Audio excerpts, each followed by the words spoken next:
আসসালামু আলাইকুম প্রিয় শিক্ষার্থীরা, আশা করি তোমরা সবাই সুস্থ আছো এবং ভালো আছো। তোমাদের সবাইকে আজকের কিশোর বাতায়নের এসএসসি 2021-এর বিশেষ প্রস্তুতিমূলক ক্লাসে স্বাগতম জানাচ্ছি। আমি আফসানা আমাতুর রাব্বি, বিকর্ণেসানুন স্কুল অ্যান্ড কলেজ, রসায়ন বিভাগ। তোমরা সবাই জানো আমরা একটি বিশেষ পরিস্থিতির মধ্য দিয়ে যাচ্ছি। সারা বাংলাদেশে লকডাউন চলছে, তাই তোমরা বিশেষ প্রয়োজন ছাড়া বাড়ি থেকে বের হবে না, বাড়িতেই থাকার চেষ্টা করবে এবং অবশ্যই স্বাস্থ্যবিধি মেনে চলবে। তোমরা ক্লাসটি তোমাদের বন্ধুদের সাথে শেয়ার করে দিতে পারো। আর এছাড়াও যারা নবম দশম শ্রেণীর আছো, বলবো যে তাদের জন্য আজকের ক্লাসটি উপকারে আসবে। আর তোমরা কে কোথা থেকে জয়েন করেছো আমাকে একটু কমেন্টস করে জানিয়ে দিবে।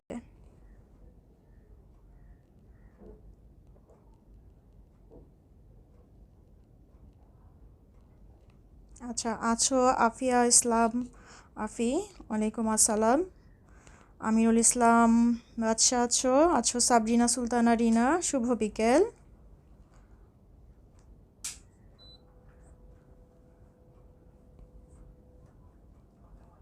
আচ্ছা, আলফি বলছো কেমন আছেন? আছি আলহামদুলিল্লাহ, ভালো আছি। তোমরাও নিশ্চয়ই ভালো আছো। আছো নাজমুন নাহার ইতি, আলমাস হাসান আরাফাত। আচ্ছা, দীপান্বিতা রায় বলছো অগ্রণী স্কুল অ্যান্ড কলেজ ঢাকা থেকে আসছো। মাহাদি তাহমিদ আছো, তুমি আছো কুমিল্লা থেকে। আচ্ছা,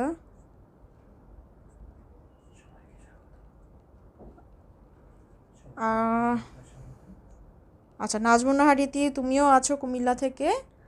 তোমাদের সবাইকে স্বাগতম জানাচ্ছি আজকের ক্লাসে। তোমাদের বন্ধুদের সাথে ক্লাসটি শেয়ার করে দাও। আছো শরীফা জাহান, আচ্ছা তাসনুবা নাবিন হয়তো। আচ্ছা আচ্ছা, আছেন Obaidullah sir, thank you sir, Mymensingh থেকে আপনি আছেন। আচ্ছা, আরও বলছো যে রাকিবুল ইসলাম আছো চাঁপাই নবাবগঞ্জ থেকে। তানহা ইসলাম চাঁদপুর থেকে। আচ্ছা, আবদুল্লাহ আবিদ তুমি আছো গাজীপুর থেকে। শাহরিয়ার হাসান সৃজন জয়েন করেছো আমাদের সাথে। আচ্ছা ঠিক আছে। আছো জেসমিন লতিফ, ফাহমিদ হাসান ছাতক থেকে আছো ফাহমিদ হাসান। আচ্ছা, আছো মাইনুদ্দিন লক্ষ্মীপুর থেকে।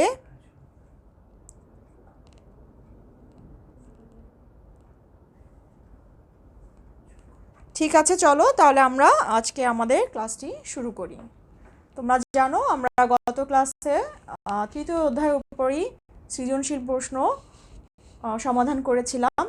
আজকেও আমরা তৃতীয় অধ্যায়েরই আপেক্ষিক পারমাণবিক ভর আর গড় আপেক্ষিক পারমাণবিক ভর থেকে যে সৃজনশীল প্রশ্নগুলো হতে পারে সেই ধরনেরই একটি প্রশ্ন নিয়ে আলোচনা করব আমরা।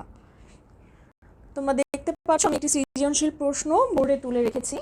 এখানে প্রশ্নটিতে বলা হচ্ছে যে X8 একটি মৌলিক অণু যার একটি অণুর ভর 4.25 × 10⁻22 গ্রাম।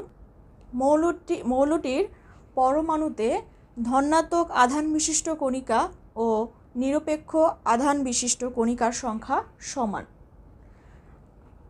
তাহলে গয়ে যে প্রশ্নটি সেটি হচ্ছে যে এক্স মৌলটির আপেক্ষিক পারমাণবিক ভর নির্ণয় করো।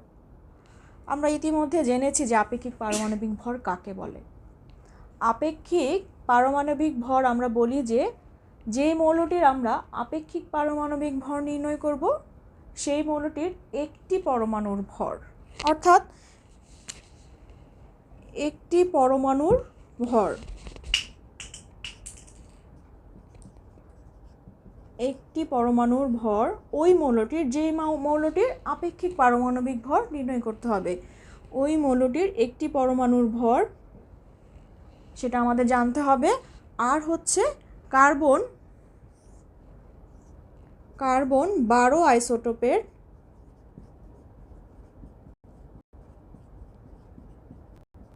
12/1 ভর।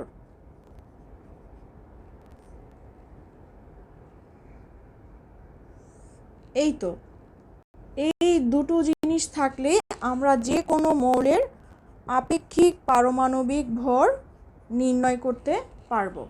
কিন্তু এই প্রশ্নটিতে কি একটি পরমাণুর ভর দেওয়া আছে? না, সেটি দেওয়া নেই। আবার কার্বন 12 আইসোটোপের 12/1 ভর সেটা নির্দিষ্ট, সেটা আমরা সবাই জানি। সেটার মানটা হচ্ছে, আমরা বলি যে এটার মানটা হচ্ছে 1.66 ইন্টু 10⁻24 গ্রাম। তাহলে এই কার্বন 12 আইসোটোপের 12/1 মান যেহেতু দেওয়া আছে বা আমরা জানি সেটা, আর একটি পরমাণুর ভর যেটি দেওয়া নেই, তাহলে এই একটি পরমাণুর ভর আমাদেরকে নির্ণয় করতে হবে। কোথা থেকে আমরা কি নির্ণয় করব? এই প্রশ্নে যে মানটি দেওয়া আছে সেখান থেকে কিভাবে একটি পরমাণুর ভর বের করব আমরা, সেটি জানতে হবে। তাহলে এখানে তো দেওয়া আছে X8 এর, যা একটি পরমাণু, একটি অণু বলছি, X8 একটি অণু। তাহলে এখান থেকে আমরা ওই মৌলের পরমাণুর ভর কি করে নির্ণয় করব? এই যে X8, এই যে একটি অণু গঠন হয়েছে কয়টি পরমাণুর সমন্বয়ে? এই 8টি পরমাণুর সমন্বয়ে এই একটি অণু গঠন হয়েছে। তাহলে এই একটি অণুর ভর, এখানে যদি আমি রেড কালার দিয়ে আন্ডারলাইন করি, এটা দেওয়া আছে একটি অণুর ভর, একটি অণুর ভর। তাহলে এই একটি অণুর ভরের যে মান, সেটি আসলে ওই 8টি পরমাণুরই ভর। তাহলে সে 8টি পরমাণুর ভর থেকে আমরা একটি পরমাণুর ভর নির্ণয় করে নিব। তাহলে চলো আমরা অঙ্কটি সমাধান করি। যদি মান দেওয়া থাকতো তাহলে কিন্তু আমরা সরাসরি আপেক্ষিক পারমাণবিক ভর নির্ণয় করতে পারতাম, কিন্তু একটি পরমাণুর ভর যেহেতু দেওয়া নেই, সেটি আমরা প্রথমে নির্ণয় করব। তাহলে এখান থেকে আমরা বলতে পারি যে 8টি পরমাণুর ভর বা 8টি পরমাণুর ভর হচ্ছে 4.25 ইন্টু 10⁻22 গ্রাম। তাহলে সুতরাং একটি পরমাণুর ভর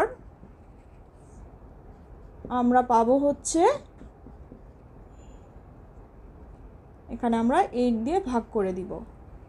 তাহলে এখানে কোন মানটি আসবে তোমরা একটু আমাকে ক্যালকুলেশন করে জানিয়ে দাও যে আমরা এখানে একটি পরমাণুর ভর কত পাচ্ছি। আমি একটু কমেন্ট বক্স চেক করে নিই।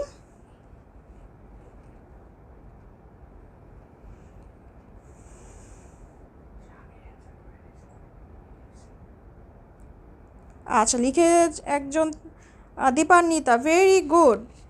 হ্যাঁ, 5.31 ইন্টু 10⁻23 গ্রাম, ঠিক আছে। আচ্ছা, এই গ্রামটা হ্যাঁ এখানেই দিই আমরা। তাহলে আমরা একটি পরমাণুর ভর পেয়ে গেছি। তাহলে X8 এই মৌলটির আপেক্ষিক পারমাণবিক ভর এখন কিন্তু আমরা সহজেই নির্ণয় করতে পারবো। তাহলে আমরা সেকেন্ড স্টেপে চলে যাই। এটা আমাদের ফার্স্ট স্টেপ ছিল, সেকেন্ড স্টেপে চলে যাই। আমরা তাহলে লিখি যে X মৌলের, আমাদের বলেছে X মৌলটির আপেক্ষিক পারমাণবিক ভর। তাহলে X মৌলের আপেক্ষিক পারমাণবিক ভর সমান সমান আমরা কি লিখব? আচ্ছা, এই মানটা আমি পাশে লিখে দিই, তাহলে পরবর্তীতে আমাদের সুবিধা হবে লিখতে।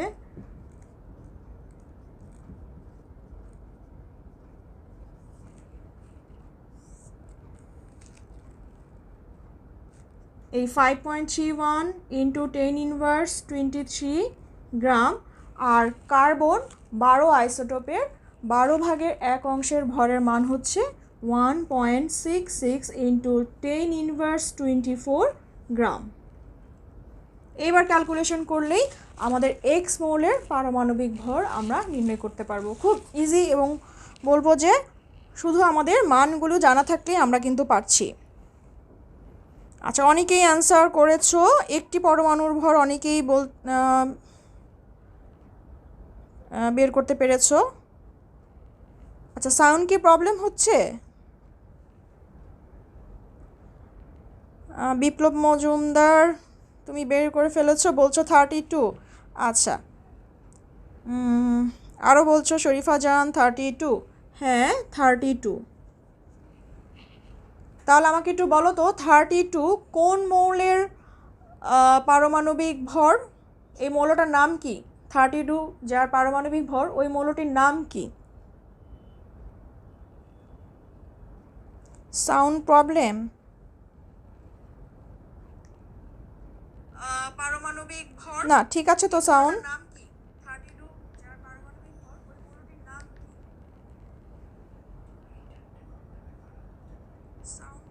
আচ্ছা, তোমাদের ইন্টারনেটের প্রবলেমের কারণে হতে পারে। আচ্ছা, বিপ্লব মজুমদার বলছো হ্যাঁ সালফার।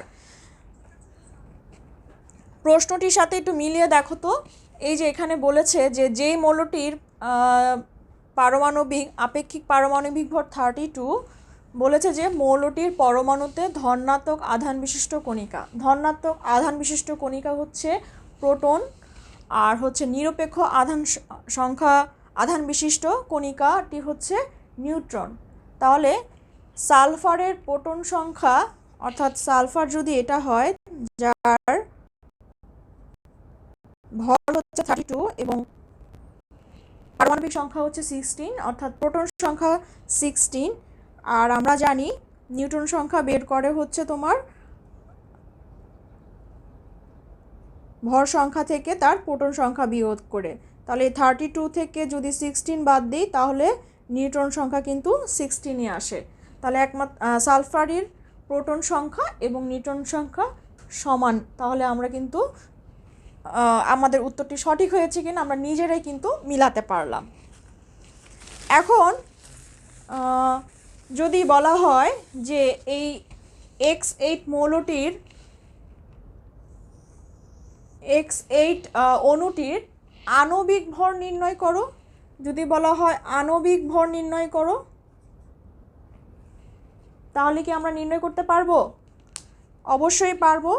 আমরা জানি আপেক্ষিক আণবিক ভর নির্ণয় করতে আমাদের এই আপেক্ষিক পারমাণবিক ভর লাগে।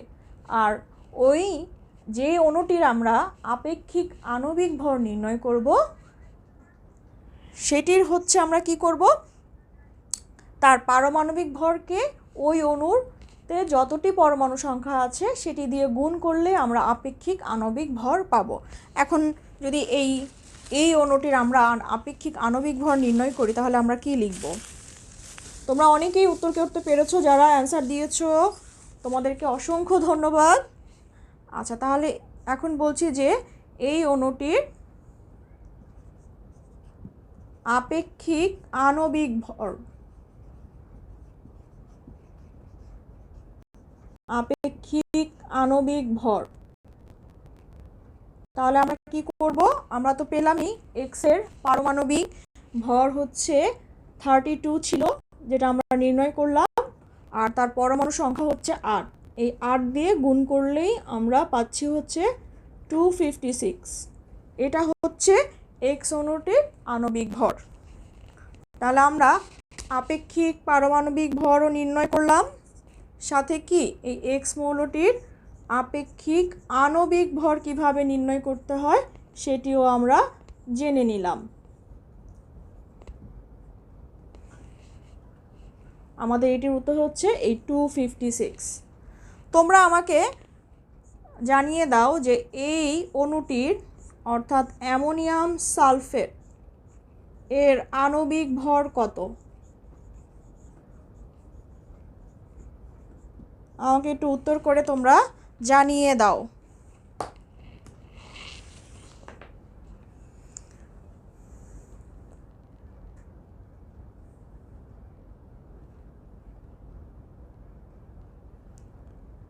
আচ্ছা, জয়িতা বলেছো কিভাবে বের করতে হয়। ঠিক আছে, 256 জয়িতার উত্তর সঠিক। দীপান্বিতা তোমার উত্তরও সঠিক। তাহমিদ উত্তর করেছো। ফাহমিদা, মিম আছো কামরুন নাহার, তোমরাও উত্তর করেছো। নাদিয়া সুলতানা তোমাদের উত্তরও সঠিক। শাহাদাত হোসেন তোমার উত্তরও সঠিক। আচ্ছা, অ্যামোনিয়াম সালফেটের আণবিক ভর নির্ণয় করতে বলেছি। আচ্ছা, বিপ্লব মজুমদার তুমি একটা সংখ্যা লিখেছো, আমি একটু পরে বলছি উত্তরটি সঠিক কিনা। কাজী তারিক হাসান বলছো হ্যালো।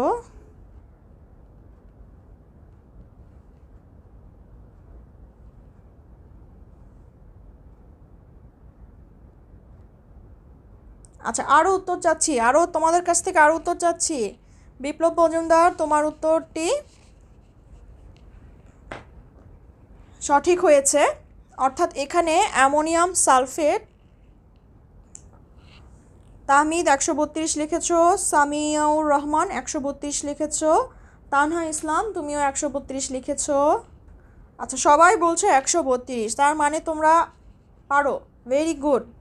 হ্যাঁ, এটার উত্তর 132। ঠিক আছে, 132। অর্থাৎ এই অণুটাতে নাইট্রোজেন আছে 2টা, হাইড্রোজেন আছে, এই 2-এর সাথে 4 গুণ করলে 8টা। তাহলে এই নাইট্রোজেনের পারমাণবিক ভর হচ্ছে 14। 14-র সাথে আমরা গুণ করব হচ্ছে 2। আচ্ছা, আমি যদি একটু করে দিই,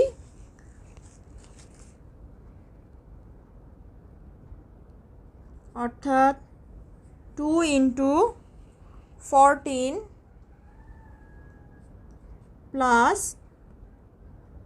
1 ইন্টু 8 প্লাস সালফারের পারমাণবিক ভর হচ্ছে 32, আর অক্সিজেনের পারমাণবিক ভর হচ্ছে 16। অক্সিজেন পরমাণু আছে 4টি, তাই 4 গুণ হলো। এখানে নাইট্রোজেনের পারমাণবিক ভর 14-র সাথে আমরা 2 গুণ দিয়েছি, কারণ এই ব্র্যাকেটের বাইরে 2 আছে। তাহলে এই 2 নাইট্রোজেনের পরমাণু সংখ্যার সাথে গুণ হবে। তাহলে নাইট্রোজেনের পরমাণু হচ্ছে 2, 14 হচ্ছে তার পারমাণবিক ভর, যোগ হচ্ছে হাইড্রোজেন পরমাণুর ভর। হাইড্রোজেন পরমাণুর আপেক্ষিক পারমাণবিক ভর হচ্ছে 1, আর তার পরমাণু সংখ্যা হচ্ছে 8, আর 32 হচ্ছে সালফারের আপেক্ষিক পারমাণবিক ভর, এবং অক্সিজেনের পারমাণবিক ভর হচ্ছে 16, তার সাথে অক্সিজেন পরমাণু 4টি, সেটি গুণ হয়েছে। তাহলে এই টোটালটা করলে আমরা পাই হচ্ছে 132 বা 132। আচ্ছা, এখানে আরেকটি কথা তোমাদের বলে রাখি, আমরা যে এক্স মৌলের আপেক্ষিক পারমাণবিক ভর নির্ণয় করেছিলাম, পারমাণবিক ভরের আপেক্ষিক পারমাণবিক ভরের কিন্তু কোনো একক নেই। একই রকমভাবে আণবিক ভরেরও কিন্তু কোনো একক হবে না। এই বিষয়টা তোমরা অবশ্যই খেয়াল রাখবে। এবার আমরা আরেকটি প্রশ্ন সমাধান করি এই ধরনেরই। আমি একটু লিখে নিচ্ছি প্রশ্নটি।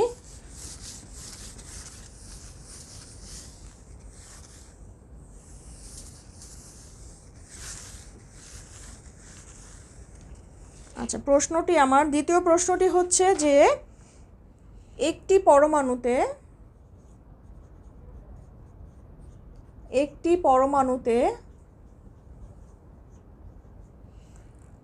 17টি প্রোটন আছে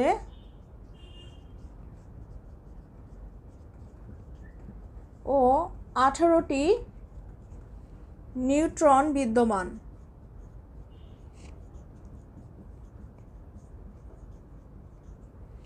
এখন বলছে যে ওই বর্ণিত মৌলের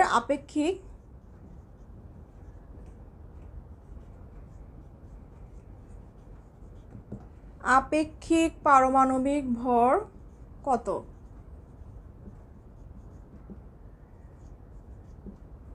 আপেক্ষিক পারমাণবিক ভর। আচ্ছা, আমি পারমাণবিক ভরটা পুরোটাই লিখি, তোমরা হয়তো নাও বুঝতে পারো।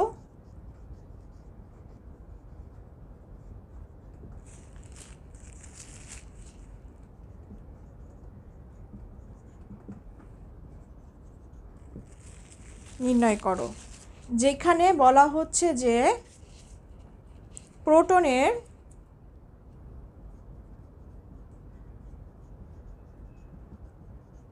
প্রকৃত ভর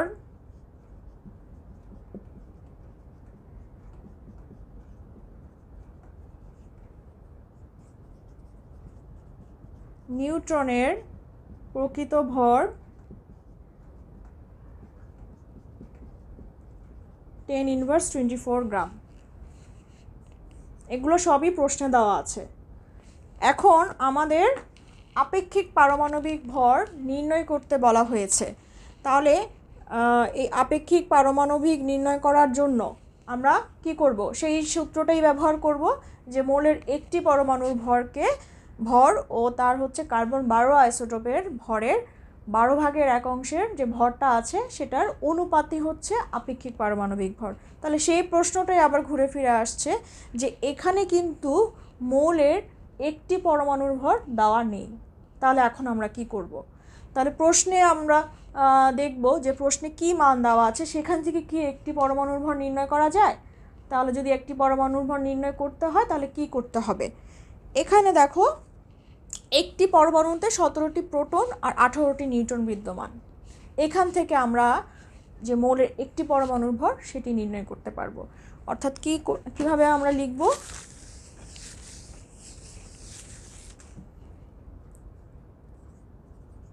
মৌলের একটি পরমাণুর ভর, মৌলের একটি পরমাণুর ভর হচ্ছে এই যে 17টি প্রোটন আছে, এই 17টি প্রোটনের সাথে প্রোটনের যে প্রকৃত ভর আছে তার সাথে আমরা গুণ করব। তাহলে প্রোটনের প্রকৃত ভর হচ্ছে 1.673 ×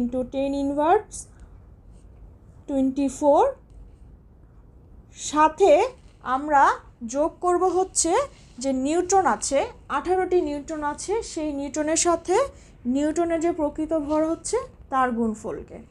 তাহলে এই প্রোটনের এবং নিউট্রনের প্রকৃত ভরের যোগফলই হচ্ছে ওই মৌলের একটি পরমাণুর ভর। তাহলে আমরা এখানে 18 × 1.675 × 10^24 আমরা হোল ব্র্যাকেট দিয়ে গ্রাম লিখে ফেললাম। তাহলে এই মানটা কত আসবে তোমরা ক্যালকুলেশন করে আমাকে জানিয়ে দাও। নিশ্চয়ই তোমরা বুঝতে পারছো। যদি বুঝতে না পারো আমাকে কমেন্ট বক্সে প্রশ্ন করতে পারো। আমরা একটি পরমাণুর ভর সেটি আসলে পাই হচ্ছে নিউট্রন এবং প্রোটনের প্রকৃত ভরের সমষ্টি থেকে।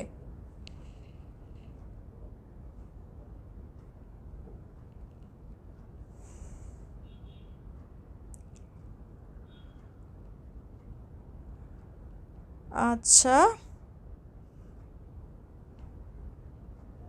অনেক ইজি লাগছে। আচ্ছা হ্যাঁ, খুবই সহজ, পারলে তো খুবই সহজ। আচ্ছা নিশাত তৌফিকা, তুমি বলছো এই একটি পরমাণুর প্রকৃত ভরের মান হচ্ছে 5.85 × 10^23 গ্রাম। এক্স্যাক্টলি সঠিক হয়েছে তোমার উত্তরটি।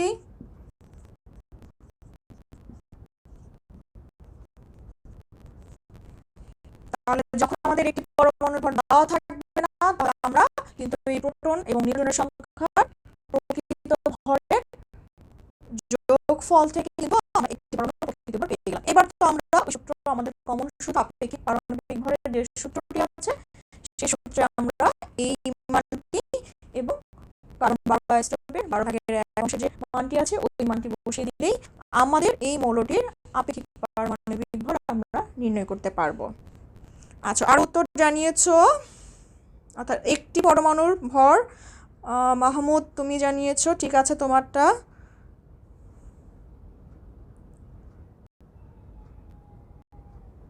নাজমুন নাহারিতি তোমারটাও সঠিক হয়েছে।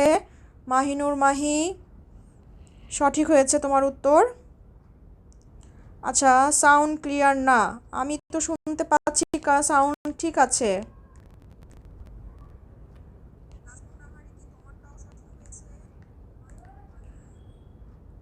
আচ্ছা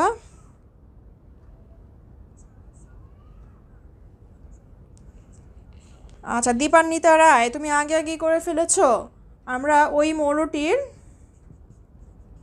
আপেক্ষিক পারমাণবিক ভরের মান কত সেটি দেখছি এখন। অর্থাৎ এই 5.85 into 10⁻23 gram divided by 1.66 into 10⁻24 gram, যেটা আমাদের কার্বন 12 আইসোটোপের 12/1 মান। তাহলে আমরা ক্যালকুলেশন করলে এটা পাই হচ্ছে 35.26। খেয়াল করো এখানে কিন্তু আমি কোনো একক লিখছি না, কারণ এখানে গ্রাম আছে, নিচে উপরেও গ্রাম আছে। গ্রাম একক কাটাকাটি চলে গেলে অর্থাৎ ভাগ হয়ে গেলে কিন্তু আপেক্ষিক পারমাণবিক ভরের কোনো একক থাকে না। ঠিক আছে, বিষয়টা অবশ্যই খেয়াল করবে। আপেক্ষিক পারমাণবিক ভরের কোনো একক হবে না, একই রকমভাবে আণবিক ভরেরও কিন্তু কোনো একক নেই।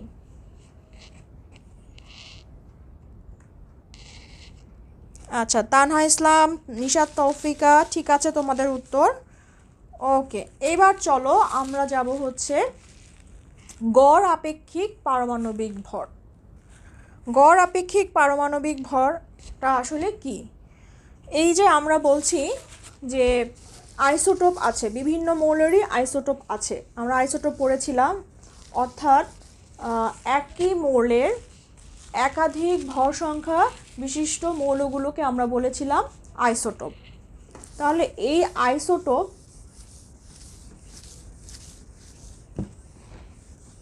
যেহেতু মৌলটি একাধিক আইসোটোপ রয়েছে প্রকৃতিতে,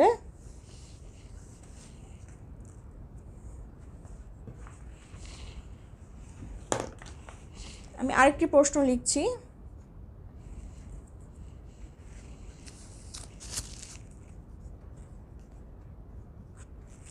ধরো অক্সিজেনের বিভিন্ন আইসোটোপ রয়েছে 16, 17, 18। দেখা যায় যে মাত্র কয়েকটি মৌল বাদে প্রায় সব মৌলেরই একাধিক আইসোটোপ রয়েছে। সেই একাধিক আইসোটোপের যে শতকরা হার আছে সেখান থেকেই ওই মৌলটির আমরা গড় আপেক্ষিক পারমাণবিক ভর নির্ণয় করতে পারি। তাহলে এখানে আমরা দেখতে পাচ্ছি যে অক্সিজেনের 3টা আইসোটোপ আছে, অক্সিজেন 16, অক্সিজেন 17 আর অক্সিজেন 18 আইসোটোপ। এখন এদের মান দেওয়া আছে 99.76% হচ্ছে অক্সিজেন 16-এর, তারপরে অক্সিজেন 70 আছে এই মান, এবং 18 যেটা আছে অক্সিজেন 18 তার মান হচ্ছে 2.04%। এখন এখান থেকে বলছে এই মৌলটির যদি বলা হয় যে এই অক্সিজেন পরমাণুর গড় আপেক্ষিক পারমাণবিক ভর নির্ণয় করো।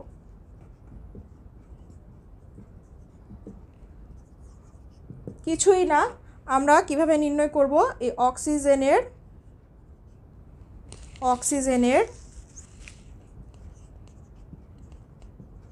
গড়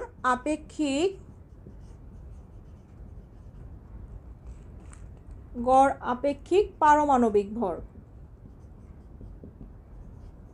কি করব আমরা, এই যে 3টা আইসোটোপ আছে, 3টা আইসোটোপের এখানে অক্সিজেনের এখানে পারমাণবিক ভর হচ্ছে 16 আর এটা হচ্ছে তার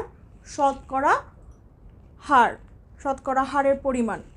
তাহলে এই ভর সংখ্যাকে বা অক্সিজেনের 16 আইসোটোপের এই ভর সংখ্যাকে আমরা তার প্রকৃতিতে যে শতকরা হার আছে সেটার সাথে গুণ করে দিব, প্রত্যেকটার সাথে প্রত্যেকটার শতকরা হার গুণ করব।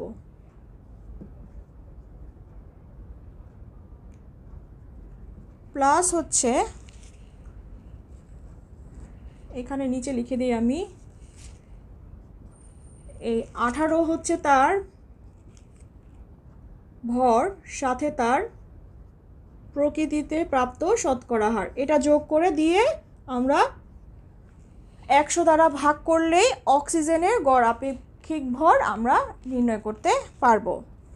তাহলে এটা আমরা ক্যালকুলেশন করলে আমরা পাই হচ্ছে 16। এই গড় আপেক্ষিক পারমাণবিক ভরেরও কিন্তু কোনো একক থাকবে না। এখন যদি বিপরীতক্রমে যদি উল্টাটা করে দেওয়া হয়, অর্থাৎ তোমাকে গড় আপেক্ষিক পারমাণবিক ভরের মান দেওয়া আছে, এখন বলছে যে এদের আইসোটোপের শতকরা পরিমাণ নির্ণয় করো, উল্টো করেও আসতে পারে। তাহলে সেই ক্ষেত্রে আমরা কিভাবে নির্ণয় করব? আমি আরও একটি প্রশ্ন দিচ্ছি, তোমরা আমাকে প্রশ্নটির উত্তর করে জানাবে নিশ্চয়ই। এখন আমি বললাম যে ধরো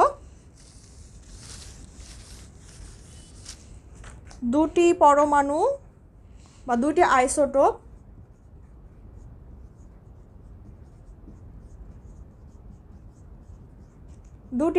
দেওয়া আছে। একটা ধরো ক্লোরিন ধরলাম আমরা, আরেকটা হচ্ছে 37।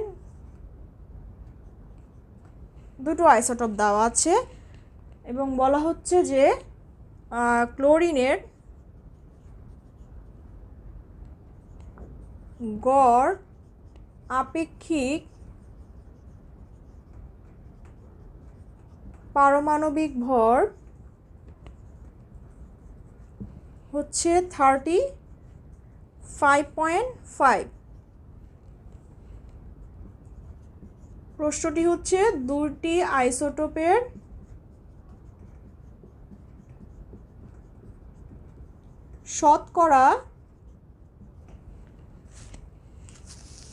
শতকরা পরিমাণ নির্ণয় করো।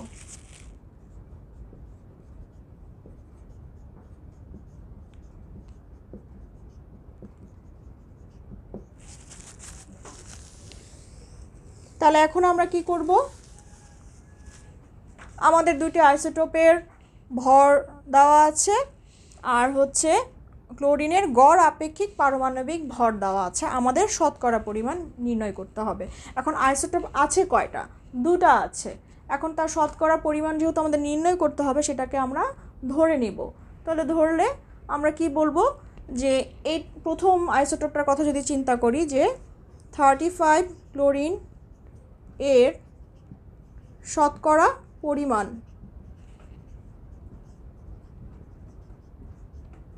হচ্ছে x%।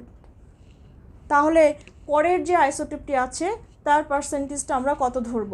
তাহলে আমরা ওই 100 থেকে যদি x বিয়োগ করে দিই, তাহলেই কিন্তু এই 37 ক্লোরিন 37 আইসোটোপের শতকরা পরিমাণ আমরা এই 100 মাইনাস x% হবে।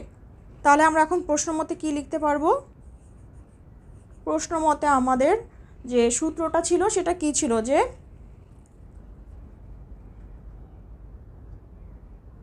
35 হচ্ছে ক্লোরিন 35-এর ভর, তার সাথে তার শতকরা পরিমাণ হচ্ছে x, যোগ হচ্ছে ক্লোরিন 37-এর ভর সাথে তার শতকরা পরিমাণ 100 মাইনাস x% সমান সমান ছিল হচ্ছে আমাদের গড় আপেক্ষিক পারমাণবিক ভর, যার মান কিন্তু আমাদের 35.5 দেওয়া আছে।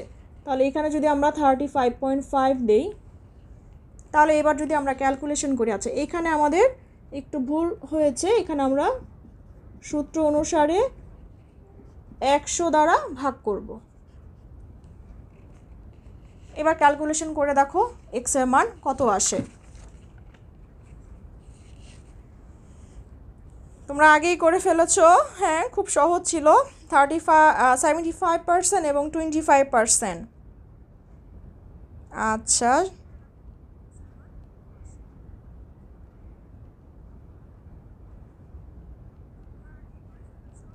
আচ্ছা তোমাদের আরেকটা কথা বলছি যে গড় আপেক্ষিক পারমাণবিক ভরের মান যদি যেমন এই যে 16.02 আছে, সেই ক্ষেত্রে তোমরা যে প্রকৃত সংখ্যাটা আছে সেটাই বসাবে, 16 বসাবে। দশমিকের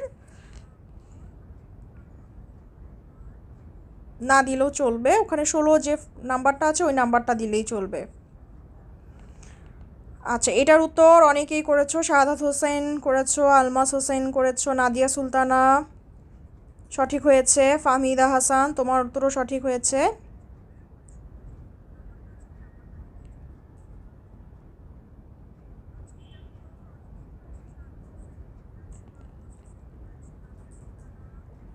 হ্যাঁ 70% আর 25% দীপান্বিতা, হাসান হাবিব, হ্যাঁ সবারই সঠিক হয়েছে। আচ্ছা নিশাত তৌফিকা, তুমি বলছো যে তুমি 2022-এর, হ্যাঁ তোমরা যারা 2022 ব্যাচের আছো তোমাদের জন্যও কিন্তু এই অধ্যায়টি আছে, অর্থাৎ তৃতীয় অধ্যায় কিন্তু তোমাদের সিলেবাসেও আছে। সুতরাং 2021 এবং 22 এবং আমি বলবো এখন যারা নবম শ্রেণীতে আছো তোমাদেরও আজকের ক্লাসটি উপকারে আসবে।